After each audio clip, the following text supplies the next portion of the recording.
Imagine a town that doesn't exist anymore, a place erased from maps, not because it failed, but because something inside it poisoned the earth itself. Deadwood Gulch, 1851. A settlement born in hunger, greed, and desperation, clinging like a scab to the Dakota hills. Men came here for gold, but what they found was a woman. A woman who would twist their hunger for wealth, their loneliness, and their trust into a single lethal recipe. Her name was Martha Sinclair, and if you believe in curses, you could say she carried one inside her the way others carry blood. They called her the Black Widow of 1851. 7 husbands, 7 graves, and 1 iron pot so vast it took 4 men to lift it, buried 6 feet underground like a tomb within a tomb. That pot was not buried because it was broken, it was buried because it had become a reliquary of horror. You've heard ghost stories, you've heard tales of killers, con men, corrupt politicians, but this one is different, because it wasn't just about death, it was about ritual, transformation, control. Think of the irony. Men rushed westward, fleeing poverty and control back east, chasing the fantasy of independence in a lawless frontier. But when they crossed the threshold of Martha's boarding house, when they took that first spoonful of her rich, intoxicating stew, they weren't free men anymore. They were already bound, digested, broken down, stripped of destiny, and folded into someone else's design. The history books tell you she poisoned them. But what the records won't tell you, what the sheriff's report left out, what the church burned before it reached the bishop's desk, is far darker. Because Martha Sinclair wasn't just killing men for their gold, she was practicing an ancient recipe for power, one older than the Dakota hills themselves. You think cannibalism is just savagery? No, it is a contract, and Martha knew it. Every time she lured a man into her kitchen, every time his body was stripped of identity and transformed into stew, every time others tasted that flesh without knowing, she wasn't just feeding them, she was binding them, binding their souls, their energy, their very will. This isn't just about one woman. This is about how institutions, societies, governments, still today, operate. They do not kill you with the blade. They kill you with the spoon. They fatten you with comfort. They season your obedience. They dissolve your hunger for freedom into something that tastes too sweet to resist. The Black Widow of 1851 was not just a murderer. She was a teacher, a messenger, a glimpse of how power works when it sheds its mask. Picture the room. A wooden building sagging against the wind, candles flickering low, a massive iron pot steaming on the hearth, fragrant with meat, onions, strange herbs no one could quite identify. The men sit, weary from the mines, bowls cupped in their rough hands. They drink, they eat, they laugh, grateful to be fed, grateful to be seen by a woman who makes them feel human again. And in that moment, they are already dead. Do you feel it? That unease in your stomach? That's not just the story. That's recognition. Because you know this pattern. You've lived it. Not with stew, not with poison, but with promises. With institutions that fatten you with narratives, lull you with rewards, strip your will while making you grateful. What Martha did with flesh, power still does with your mind. This is why I tell you this story, because you think it's history, you think it's legend, but it's a mirror, and once you've looked into it, you will never unsee it. Martha Sinclair arrived in Deadwood Gulch carrying only a satchel, a widow's story, and that pot. She bought the largest building in town in less than a week, with no husband, no family, no wealth, but with something else: influence, command, the kind of aura that made men hand over their gold not just willingly, but gratefully. That's the first lesson you need to understand. Real power does not announce itself with a sword. It does not march through the streets in banners. It sits quietly, it feeds you. It waits until you're too comfortable to notice your chains. The tragedy of Deadwood Gulch was not 7 men dead, it was 200 men alive, men who ate, drank, and slept under Martha's roof, who thought they were safe, but who had already surrendered something far greater than their gold. Think about it. Why was her pot buried like a corpse? Why did the county courthouse burn the same week she vanished? Why did the preacher refuse to write down the weddings he performed for her, 7 marriages in under a year? Because this was not about murder, this was about ritualized erasure. The kind of erasure history itself practices when it finds truths too dangerous to let the common man hear. The men she married thought they were gaining a wife. In reality, they were being absorbed. each one dissolved into the broth of her legacy, reduced to fuel for her survival, and ultimately forgotten. And that, my friend, is the second lesson. History itself is a stew. You think you're tasting beef or pork. You think you're learning about presidents, wars, inventions. But what you're really swallowing is a carefully seasoned blend of flesh that once had a name, a voice, a truth, all dissolved into something palatable, something easy to consume, something that hides the horror of what it really is. Martha Sinclair is not just a woman of 1851. She is a symbol of every system that has even fed you lies and smiled while you ate them.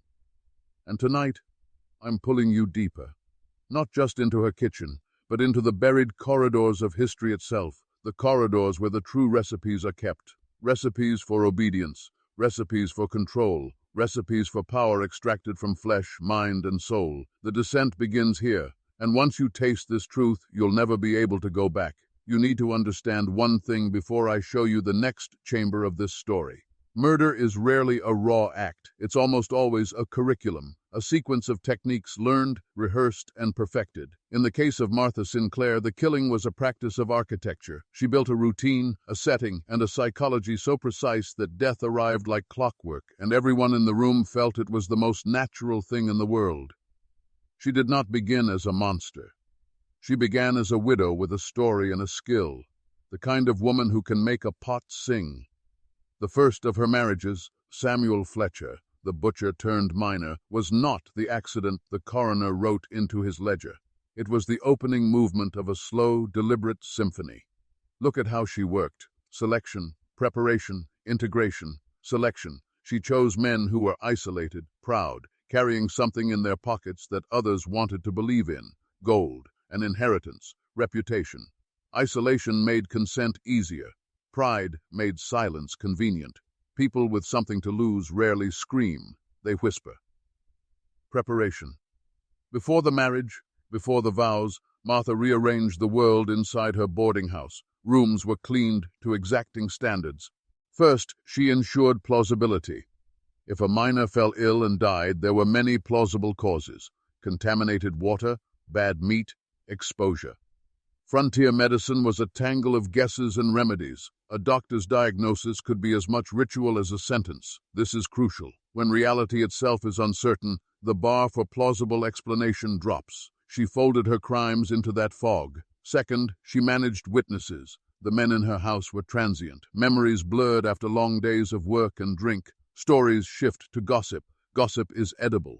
Third, she controlled artifacts. The pot was washed. The root cellar's lids were locked. The ledger recorded marriages and rents, but not every inventory. When she left, she took precisely the things history would later wish it had kept: a recipe book, a set of receipts, and buried the rest or made it disappear. The erasure of physical evidence is as much part of the plan as the poisoning itself. Ask yourself why this matters beyond a lurid tale. Because the pattern of normalization, feed, soothe, bind, and then bury, is the pattern of many systems of power. Think about corporations that offer benefits while extracting loyalty, governments that hand out security while narrowing liberty, or cultural institutions that consecrate narratives while erasing inconvenient facts. Martha's Kitchen was a microcosm of modern soft power. The mechanisms are the same. You change a person's preferences, then their choices, then their identity, and before they know it, their fate is being written in someone else's ledger. That is the heart of what makes Martha terrifying and instructive. You expected a simple horror story about an evil woman in a frontier kitchen. Instead, you are watching a demonstration of how influence functions. It begins with comfort, then slides into dependence, and then consolidates into control.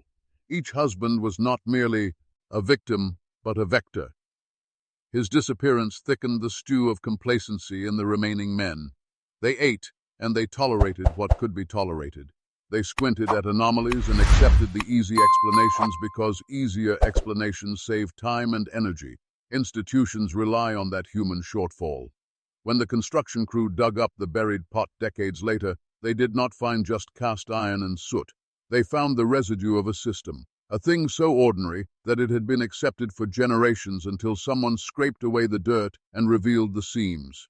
Museums and restorations teach us about the ordinariness of these objects, how a Dutch oven could be as unremarkable as a chair and yet hold the power to alter a life if wielded correctly. That duality is the lesson. Objects are neutral, their danger lies in the intent they carry. So here's what I want you to hold. The second husband's arrival, his quick wedding, the feast he praised, none of this was random. It was iterative learning. Each marriage perfected the technique. Each death buried a refinement. And each time the community accepted the story, it tightened the ritual's weave. The line between the monstrous and the mundane collapsed. That collapse is not simply a historical quirk. It is a warning. You are being prepared now to descend deeper into this pattern. We will follow Martha through the next marriages, watch how ritual becomes system, and see how a town's need for normalcy can itself become a collaborator in atrocity. This is where the lesson narrows into a weapon. Once you see the operation for what it is, you can begin to resist it. Not by dramatic confrontation alone, but by refusing the first bowl. Tables invited conversation. The iron pot, a Dutch oven the size of a baptismal font, sat in the hearth like an altar. Large cast-iron cookware like this was common in frontier kitchens. Its presence was ordinary, comforting even to men used to frying-pan dinners over open flame. They saw home. They saw nourishment. They did not see the instrument. You can find preserved examples and descriptions of these hearth vessels in museum collections and restoration projects, ordinary objects that could be made sinister by intent. Integration. Martha didn't force herself into a man's life. She became necessary to it. Samuel's pockets held coin, but his days were hollow. She fed him like a mother and flattered the masculine wound that wanted to be needed. She made him believe that hope could be purchased by a warm bowl and a steady roof. In an era when men fled towns for the promise of wealth, a woman who provided home was naturally elevated. They married quickly, as one does when winter approaches and the mines promise little but risk. In front of the circuit preacher, the men pledged trust. In the kitchen, she delivered dependence. The contract was deeper than paper. It was biochemical, psychological, a man's body and mind rewired by ritual and routine. You should watch how the community responded. It tells you what we still do when confronted by power disguised as care. Neighbors gave small gifts. The preacher blessed the vows. The doctor prescribed rest when illness came. Humanity's institutions prefer tidy narratives: illness, grief, burial. They prefer to package an anomalous death into a familiar box. A man dies of dysentery and the town leans on the family. A widow weeps and the town consoles her. These rituals make grief edible. They also make guilt digestible. And that is the trick of institutional manipulation. It takes a crime and bathes it in procedures so recognizable your suspicion evaporates. Consider the funeral scene. Everyone attended. The sermon spoke of God's will. Men gripped shovels, lowered the coffin, and returned to the pot for another helping of stew the next day. That combination of public mourning and immediate return to routine is not anomaly. It's a social anesthetic. Grief becomes another item on the ledger, to be balanced and forgiven by the next round of bread. The boarding house returned to business because the settlement needed it. In towns like this, survival trumps investigation. Commerce replaces curiosity. And when communities are small and precarious, the incentive to look too closely at your provider is often weaker than the need to eat. Now imagine the mental architecture inside Martha. She studied men like a chemist studies reagents. She learned the thresholds where trust becomes addiction, where gratitude becomes dependency. She manipulated the most primitive human circuits: hunger, comfort, belonging. There is a language in this, not of morals but of mechanisms. That is why this story should make you uncomfortable, because you recognize the model. Institutions do the same thing on a grand scale. They present menus of care, food, education, pensions, while making invisible the processes that bind you to them. You accept the meal, and the terms come with it. But let's not romanticize strategy. There were practical mechanics to her method. By learning to ask the hard questions before you are already thirsty, do you feel that faint chill, even though you're safe wherever you're watching this? That isn't the ghost of Martha Sinclair brushing past you. It's the realization that everything I've told you so far is only the doorway. You've stepped inside her house now, and once you enter a house built on deception, you don't get to leave the way you came in.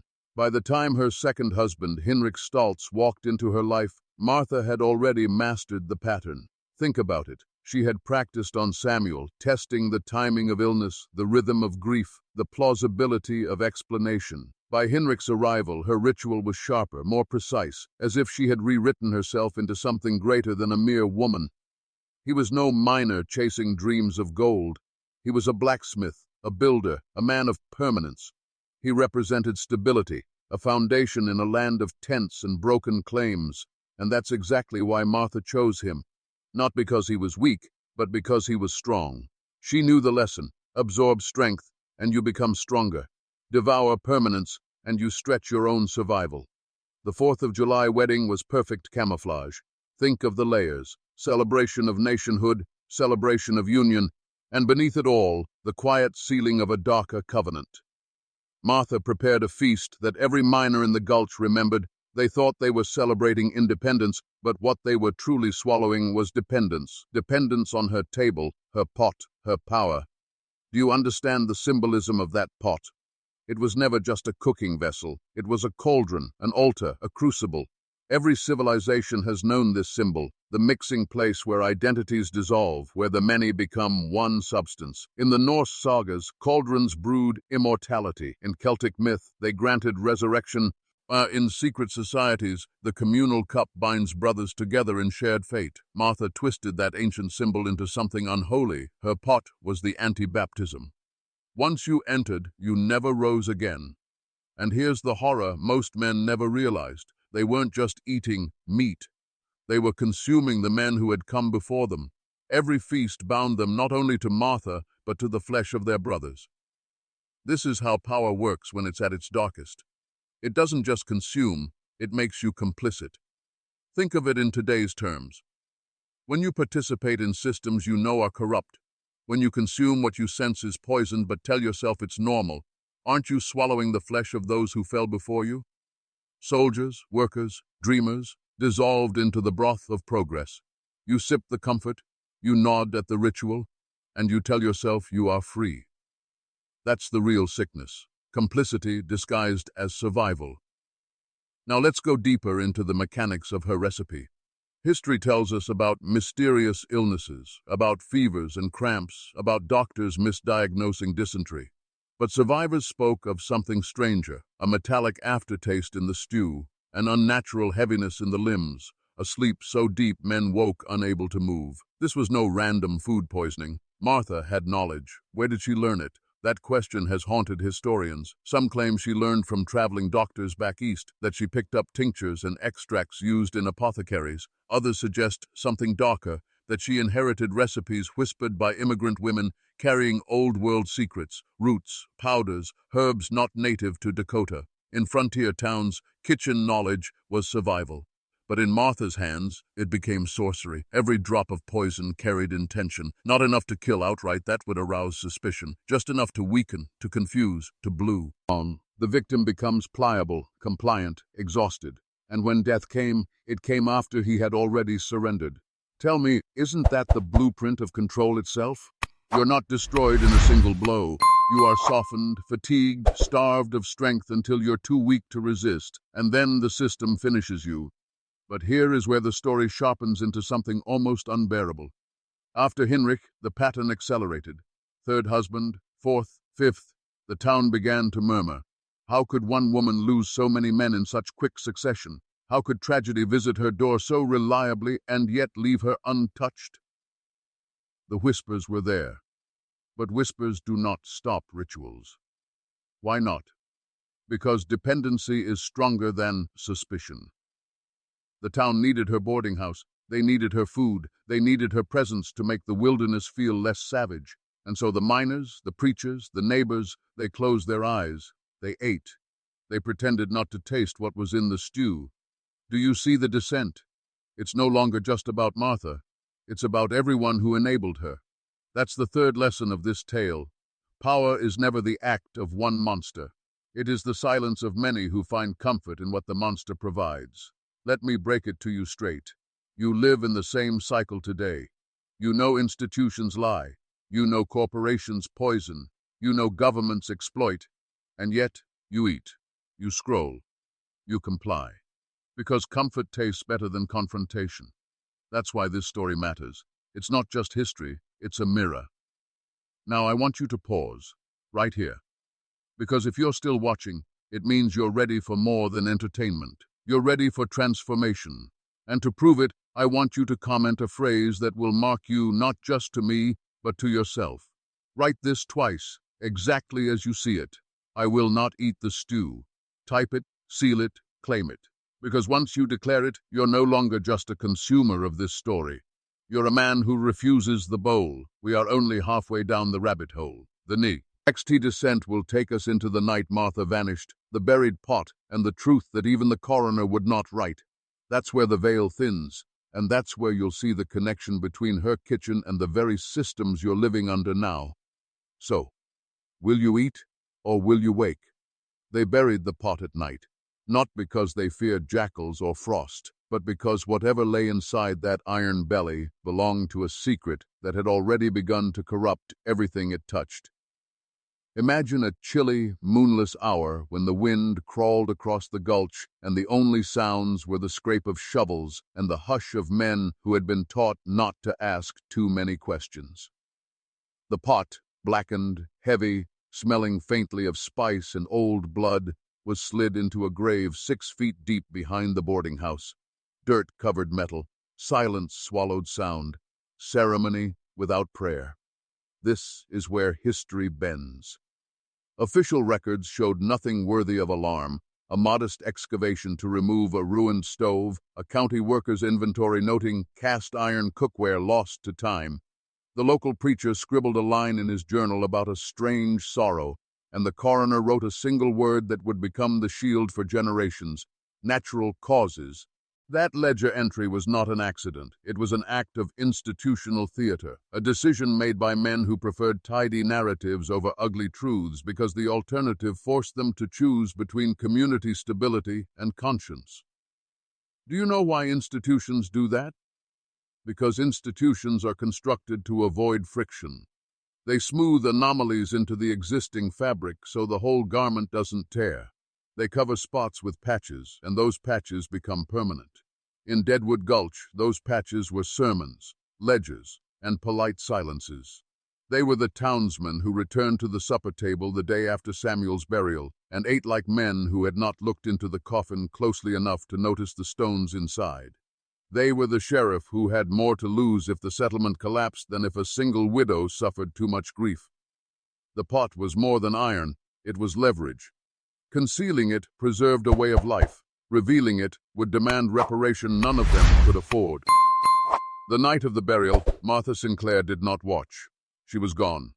She disappeared with the quiet resolve of someone who knows the exact moment a system will snap and leaves before the sound becomes unbearable. When the men returned to the house, they found only an evenness in the air, the perfunctory dusting of a life packed up with purpose. The recipe book that had been tucked between linen pages, the small ledgers of purchases, the widow's satchel with a few coins, all were gone. In their place, a faint smear on the hearthstone and the impression of a body that had once occupied a space at the table. People like tidy endings. They liked to pin names to crimes and to see the criminal dragged through the square. Deadwood refused them this comfort. Instead, it offered fragments and explanations thin enough for the town to swallow. The court records listed no arrests, witnesses remembered faces and smells more than words. Men who had seen Martha in the market weeks earlier swore she had left on a wagon headed east. Others claimed they'd seen a woman matching her description in another camp. The truth, if you want to call it truth, was that the boarding house had been a crucible for a practice the town both needed and feared. So they chose to bury the pot and their doubts alike. Think about the symbolism of burying an instrument of death. The act is not just practical, it is sacramental. It is confession without admission. A pot buried under soil is a promise. We will not know. We will not look. We will live as if the earth can eat its secrets and the town can return to business. But soil does not erase intent. Dirt preserves things. It keeps the shape of what we refuse to name. And years later, when those layers are peeled back by chance or greed or curiosity, the outlines return with a clarity that makes denial impossible. Decades passed. The boarding house changed hands, then fell into ruin. Weather-stripped paint and softened wood until the roof caved in like the lid of an unwanted coffin. Children grew up hearing only the softened tales, the widow with bad luck story for campfires. Institutional memory turned grotesque truth into a cautionary fable. People pointed to Martha as a singular aberration, a wicked woman with no kinship to the polite order of men and laws. This was convenient. It isolated blame and allowed the system to escape introspection. But stories that convenience manufactures never die. They incubate. And then, inevitably, the modern world tripped over what the past tried to hide. A construction crew, following the straight-edge logic of profit and infrastructure, began work to lay a new foundation. Their machines bit into earth that had not been touched in a century. Bones are noisy things when the shovel draws them up. Metal is louder. A foreman saw the rim of iron blackened with age and called the county. Men who had grown up with the softened tale returned to the site like moths to a flame. The pot emerged, an enormous, ugly thing that could no longer be mistaken for kitchenware. It smelled, faintly and horribly, of the things we do not name in polite conversation: iron, rot, the ghostly trace of herbs that had once been used to mask odor. What happened next was a performance that mirrored the original crime. Men in suits, officials invested in preserving reputations, tax bases, and property values stepped in. They took measurements, assigned numbers, and negotiated language. The county saw an opportunity to transform an ugly accident into a sanitized artifact. The pot was cataloged, photographed, and then stored. Not displayed, not handed to the coroner's descendants. Stored in a basement with other municipal detritus, given a paper label and a schedule. Someone wrote a report that carefully excised the details that would demand inquiry. The report used bureaucratic words: unidentified artifacts, historic salvage, no evidence of criminal activity. Which is to say, the pot was reburied by paper. Why do I tell you that? Because power loves paper. Power hides in language. When you rewrite a horror as artifact, you make it palatable. You convert a horror that needs answers into an exhibit that can be admired and forgotten.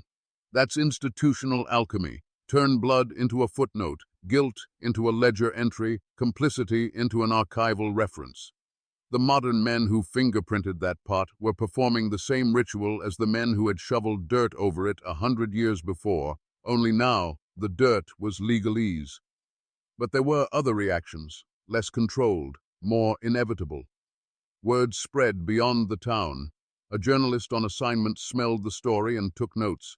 He spoke to men who remembered stews with an odd aftertaste, to a doctor who confessed that he had once, long ago, seen symptoms that didn't fit any known disease. He interviewed a woman who had been a girl when Martha ran the house and who remembered the recipes as a child remembers nursery rhymes. Imprinted but untranslated.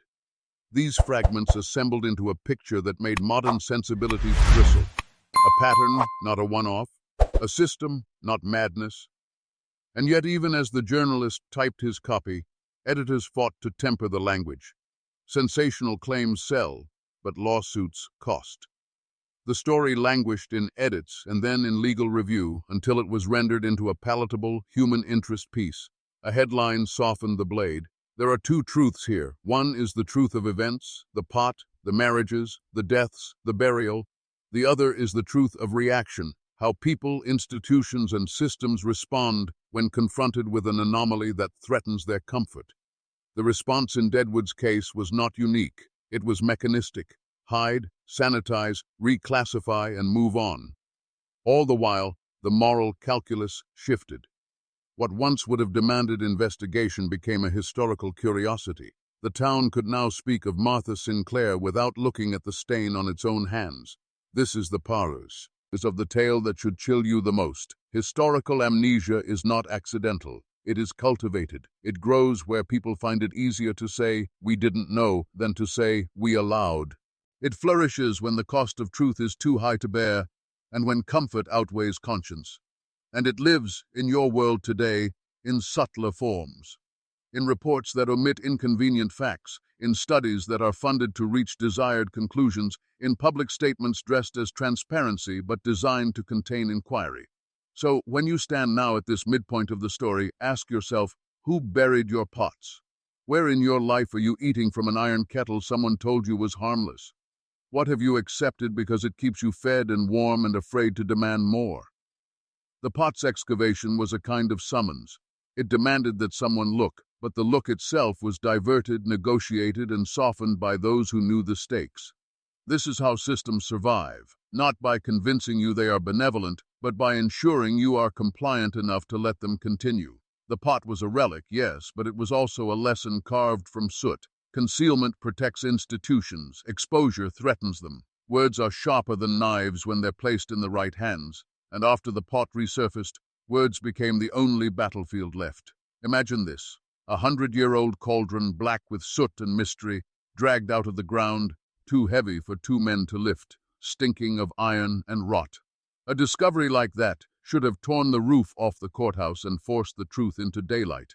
But it didn't, because men with titles and desks knew how to sheath the blade of revelation in the velvet of language. They knew that the masses don't need facts, they need stories. Manage the story, and you manage the crowd. The official report called it a historical cooking vessel of unusual size and interest, condition compromised by soil acidity, no criminal implications. Read that again. A pot that had consumed 7 husbands, a pot the coroner himself refused to catalogue, was redo, said to a cooking vessel. Do you see it? That is how suppression works, not with fire and chains, but with adjectives, with qualifiers, with a tone so clinical it smothers horror in paperwork. This is the doctrine of concealment. Bureaucracy doesn't deny your suspicion outright. It starves it, strips it of oxygen, until what could have been a scream becomes a shrug. By the time the report reached the state archive, it was indistinguishable from the entry for a plow blade or a rusted horseshoe. Horror became artifact. Artifact became trivia.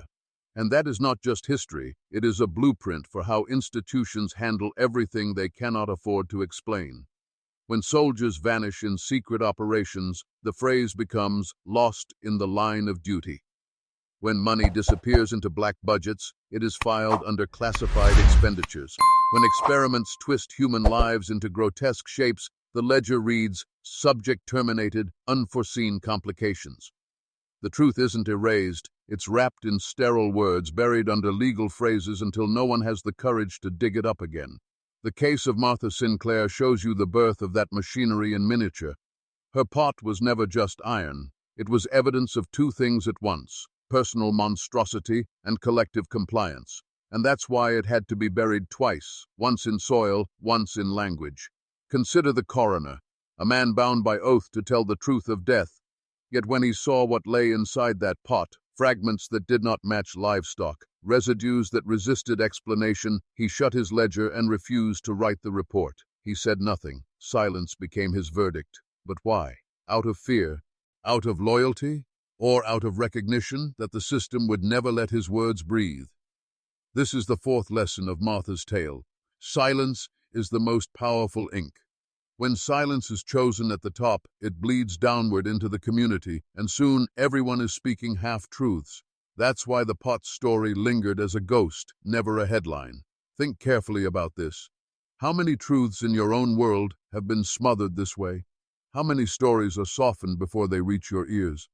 You're told about financial collapses in terms like market correction. You're told about chemical spills as controlled releases. You're told about human suffering as collateral damage.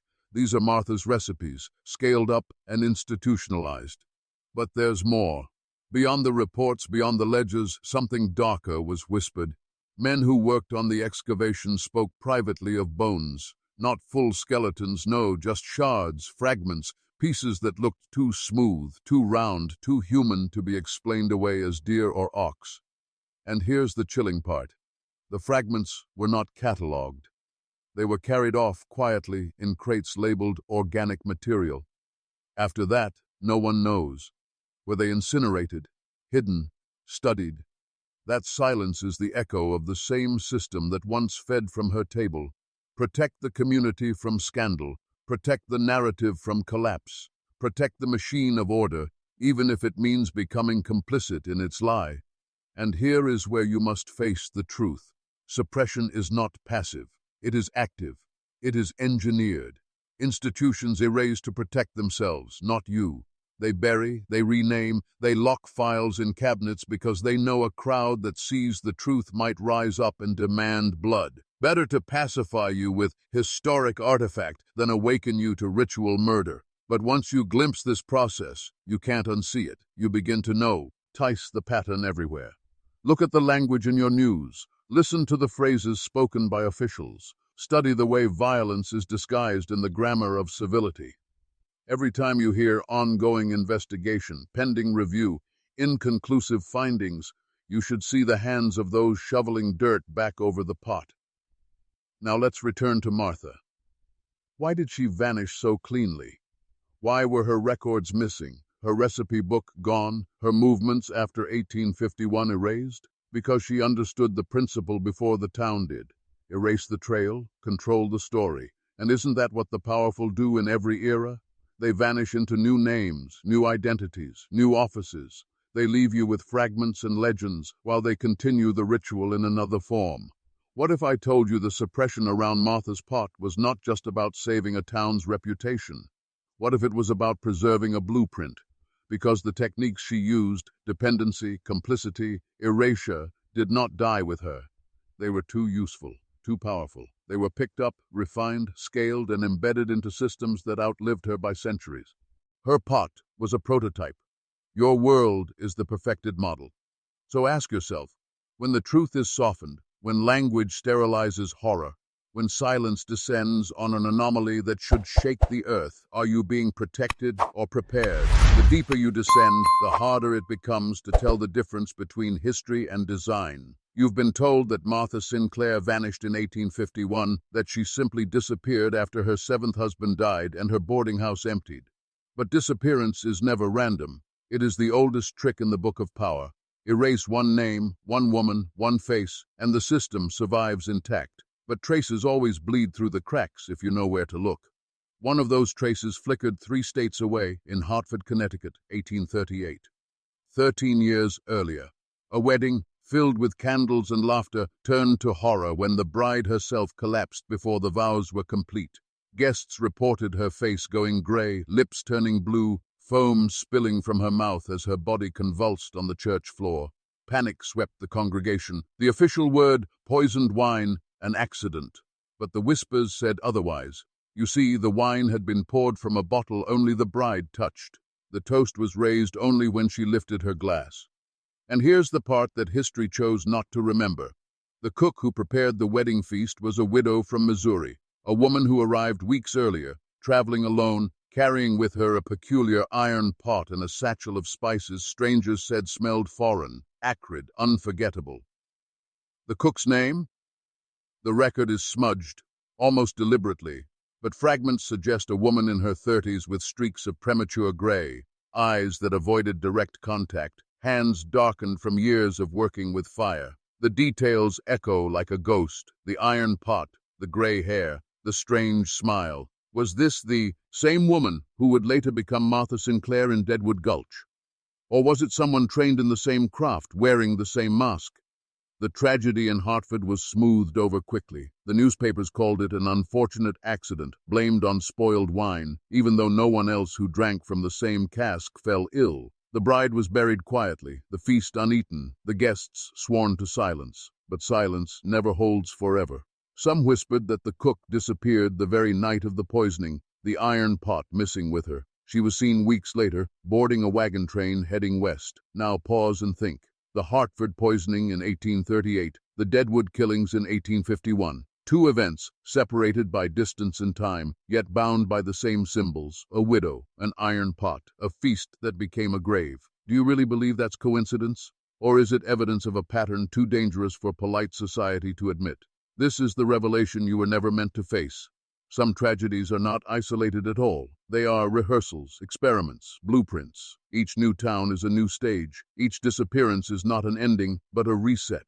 Like an institution testing its methods, refining them, adapting to new frontiers. What if Martha Sinclair was not a lone predator, but an emissary of something older, an order that traveled beneath the surface of American expansion? Look closely at the years. 1838 in Hartford, 1851 in Dakota Territory. Both on the edge of transformation. Hartford was on the cusp of industrial wealth. Dakota was the bleeding frontier of gold. Wherever men gathered in hunger and hope, the pattern emerged. A woman arrives with her iron pot, offering sustenance. She binds them with food, with ritual. Then she feeds the system itself, one husband, one feast at a time. It is almost too precise to ignore, and yet it was ignored. Why? Because men in power needed the silence more than they needed the truth. The poisoning in Hartford was buried because it threatened reputations of wealthy families. The cannibalism in Deadwood was hidden because it threatened the myth of the frontier, the story of brave settlers carving order out of wilderness. Do you see it? History is curated, not written. Curated, selected like items on a shelf, displayed or discarded depending on whether they serve the narrative. And when the truth does not serve, it is buried, mislabeled, dismissed as folklore. That is why you never heard of the bride poisoned in Hartford or the husbands boiled in Dakota. But folklore is not fantasy, it is the leak in the dam, the whisper that escapes when official channels are sealed. Now I ask you, man, to let this truth sink deeper than fear. What if the widow's pot was never just a weapon of appetite, but a vessel of ritual? A cauldron, in the oldest sense of the word, not just a tool, but an altar. The act of boiling flesh, of turning bodies into meals, may not have been random cruelty. It may have been continuation of something far more ancient, a rite of transformation, a way of binding communities through secrecy, complicity, and silence.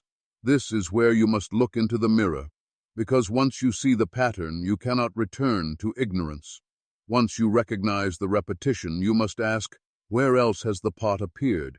How many tragedies, softened as accidents, carry its signature? We will follow the widow westward into Missouri, into Kansas, into the veins of migration where names change, records vanish, but the recipe remains. And in that trail you will see the hands of power at work, not just hers, but those who stood behind her, those who needed her rituals to grease the gears of expansion.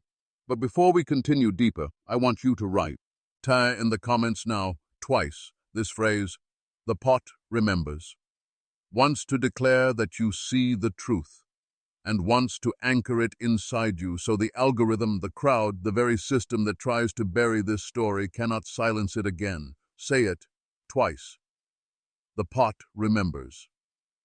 And when we descend further, you will understand what it remembers and why the silence around it was not meant to protect you, but to prepare you.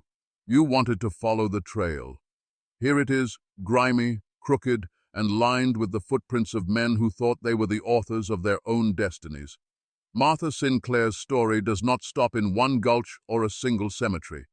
It tracks across counties, across state lines, across the slow grinding machinery of expansion. Follow me now and watch how a single method, cook, comfort, commandeer, maps onto the skeleton of a country. What you are seeing is not an anecdote. It is a pattern stamped into the ledger of manifest destiny. Picture the migration routes, wagon trains like a string of beads tied to the horizon, riverboats churning muddy lines, stagecoaches carrying gossip and disease and rumor. The frontier was porous, names and faces changed with every county line. A woman could refresh her story as easily as she changed a dress. She could become any widow, any cook, any benefactor.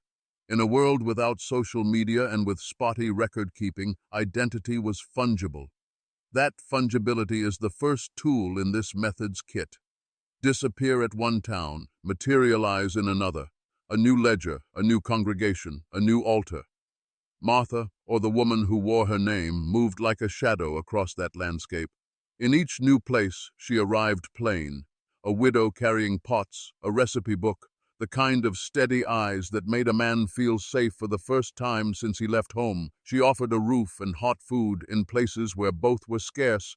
She offered rituals, feasts, weddings, communal celebrations where men could let down their guard. She offered intimacy in a place where loneliness cut deeper than frostbite. That intimacy, carefully cultivated, opened doors.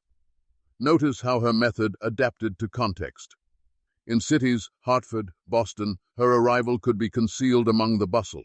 Wealthy families could hush a scandal with money and influence. In mining camps and frontier towns, the silence was bought with necessity. The settlement needed a cook, a boarding house, a source of bread and coffee, and in exchange it surrendered curiosity. In both cases, the mechanism is identical. Provide indispensable service, become central to daily life, and you render the community dependent. Dependency is a soft hand that closes into a fist when the town is too weak or too comfortable to resist. Watch the network emerge. Men who survived one feast carried the scent of the kitchen with them. They spoke of recipes and spices, of the woman with the gray streaks and the peculiar smile.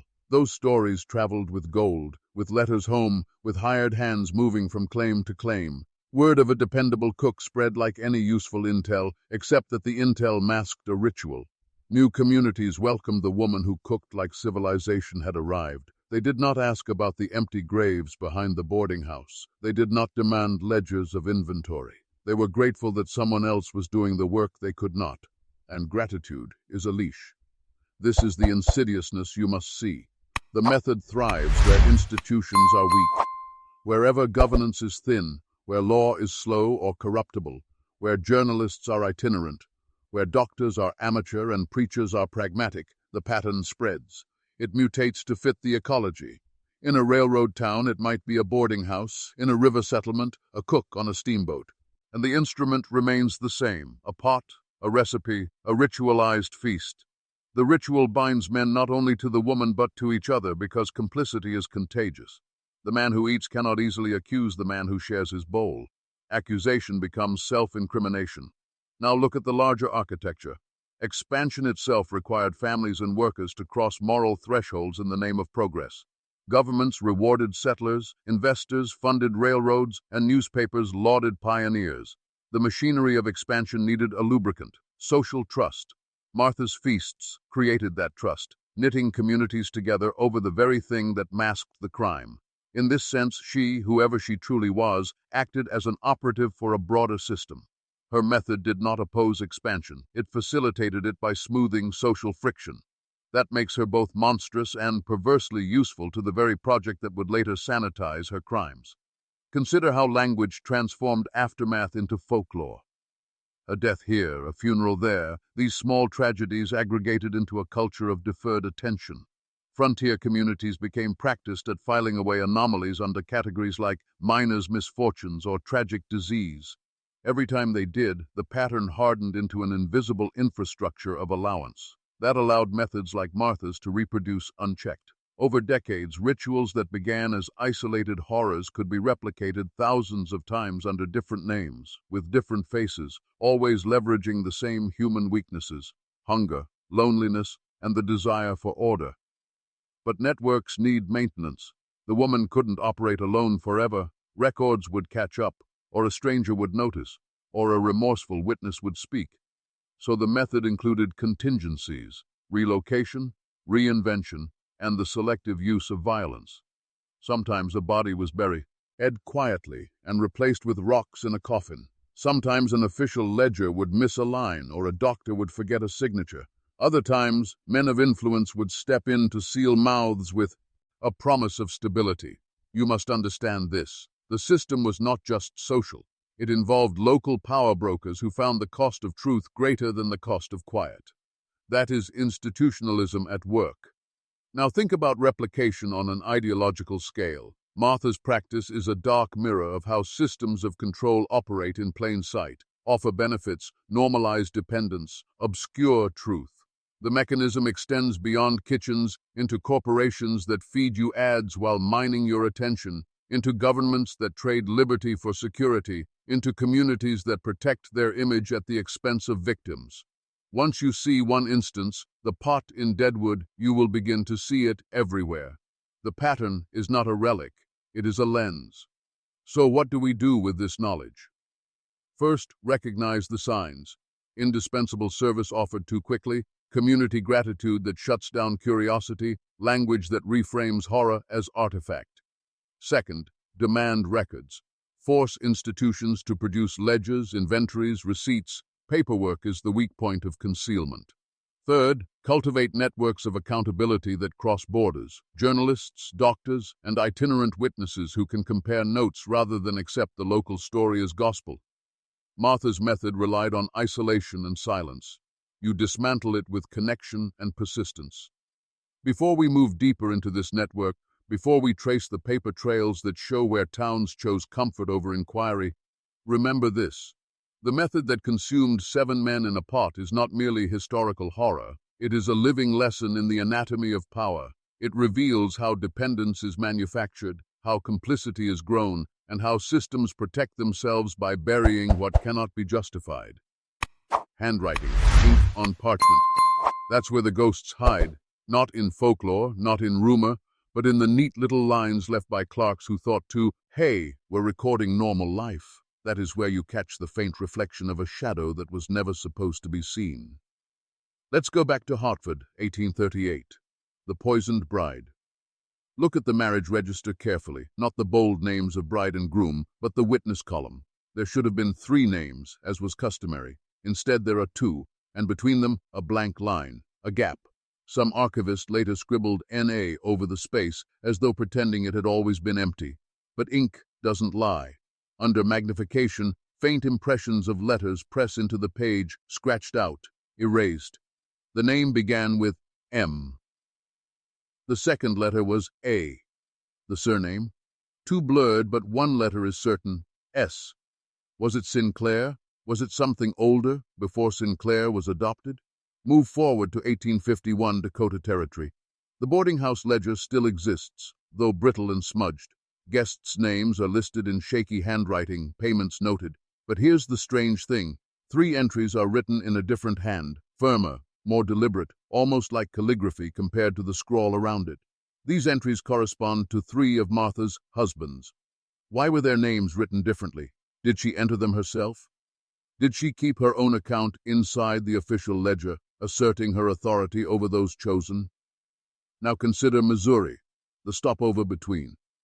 In St. Louis records from 1844, there is mention of a widow purchasing a property near the river. The deed lists her as M.S. Clare, but the S is darker than the rest of the ink, as if written later. Clerks in that era often amended records when names were corrected, but here the correction appears deliberate, as though the name was tailored after the fact to align with what she wanted remembered. Was this where the mask of Sinclair was first worn? Was the surname forged, an invention, a way to blur the trail across state lines? This is the language of concealment. Gaps, corrections, inconsistencies. On their own, they look like clerical accidents, but string them together across decades, and you see the invisible hand. Silence is not random, it is curated. Someone went back and altered these ledgers, adjusted these entries, left these blanks, not to erase her entirely, but to leave just enough ambiguity that the story collapses into folklore rather than evidence. And what of the recipe book? Remember, it vanished from the courthouse the very night she disappeared. That was not a theft of sentiment. It was a theft of record. Recipes are formulas, and formulas are transferable knowledge. If the book contained more than cooking instructions, if it held proportions, rituals, coded notes about timing and mixtures, then it was a manual, not just for meals, but for control. Think carefully. Who would risk breaking into a courthouse just to steal a widow's kitchen notes? Someone who knew the book mattered, someone who wanted the formula preserved. Here is the danger. When documents are erased, stories adapt to survive.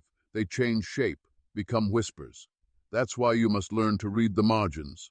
History does not always hide in grand events. It leaks through clerical slips, crossed-out names, ink pressed too hard. And when you train your eyes to see it, you realize how many stories around you right now are written in the same invisible script. Think about modern life. Financial ledgers adjusted with miscellaneous expenses. Intelligence files redacted with black ink. Medical reports with unknown causes. Each erasure is the great-grandchild of that missing witness name in Hartford, that smudged entry in Dakota. The technique has not changed. The scale has. The recipe remains the same. Bury the anomaly under paperwork until no one bothers to question it. But here is the uncomfortable truth. Sometimes the anomalies are not buried by faceless institutions alone. Sometimes the community itself buries them, because admitting the truth would demand too much. A boss. Odding house that served human flesh? Better to believe it was beef, a bride poisoned at her own wedding. Better to believe it was spoiled wine. Every participant who accepts the lie becomes another witness complicit in the silence. That is how the pattern perpetuates, not by one woman's hands, but by the willing blindness of the many. Now you understand the real power of Martha's pot. It was not merely a cauldron of flesh. It was a cauldron of complicity. Everyone who ate from it was bound to silence. Everyone who signed a ledger and looked away became part of the ritual. That's why the trail stretches so far and wide, because she did not act alone. She created accomplices in every man who lifted a spoon to his lips and told himself it was just venison. In the next descent, we will dig into those accomplices, the miners, the blacksmiths, the officials, even the preacher who married her husbands. Because once you see how many knew and said nothing, you will realize Martha was never the anomaly. She was the revelation. And when that revelation hits you, you will understand this. The Black Widow was not a story about one predator. It was the mirror held up to every system that feeds you. You've been told all your life that evil is the work of the lone wolf, the deviant, the outcast, the one bad seed that poisons the well. But if you've followed me this far, you already know that is the most comfortable lie of all. Evil rarely thrives alone. It thrives in plain sight, nourished by the silence of the crowd. And in Martha Sinclair's case, the Black Widow of 1851, the accomplices were not hidden, they were everywhere. Let's return to Deadwood Gulch. Think of the preacher, Williams. He rode circuit, marrying couples, blessing graves, delivering scripture. He stood in Martha's boarding house not once but twice, pronouncing her a wife in the eyes of God, first to Samuel, then to Heinrich,